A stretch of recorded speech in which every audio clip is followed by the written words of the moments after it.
Student আর teacher দুজনের লাইফই কত tough. ইস, আমি যদি প্রিন্সিপাল হতাম। আমি প্রিন্সিপাল হয়ে গেছি, কি ধরুন এসি রুমে বসে আছি, এখন রেস্ট নেবো। প্রিন্সিপাল ম্যাম, কোথায় প্রিন্সিপাল ম্যাম? আরে আপনিই তো। মনে পড়েছে, হ্যাঁ আমি প্রিন্সিপাল, এসো। এই নিন ম্যাম আপনার নাস্তা। হ্যাঁ রেখে যাও। ম্যাম থাকতে তো শুধু চা পেতাম, প্রিন্সিপাল হওয়াতে এখন নাস্তাও পাচ্ছি। এবার পুরো স্কুলটা একটু ঘুরে আসি। তো লেখাপড়া কেমন চলছে তোমাদের? সরি স্যার, আমি কালকে থেকে টাইমে আসবো।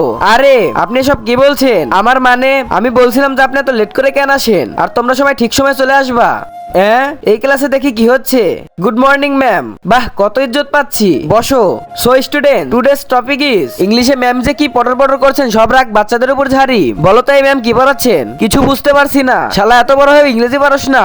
তার আগে নিচে থাকা সাবস্ক্রাইব বাটনে ক্লিক করে যারা সাবস্ক্রাইব করে দিবে তাদের মা বাবা যেন অনেকদিন বেঁচে থাকে, আর যারা ভিডিওতে লাইক করে দেবে তাদের মনের আশা পূরণ হবে, আমি মন থেকে দোয়া করে দিলাম। দারুণ মজা তো, মেনে নিতেই হবে। প্রিন্সিপালের লাইফটাই বেস্ট। ম্যাম আমার ক্লাসের বোর্ডটা ভেঙে পড়ে গেছে। হ্যাঁ নতুন তার লাগিয়ে দেবো।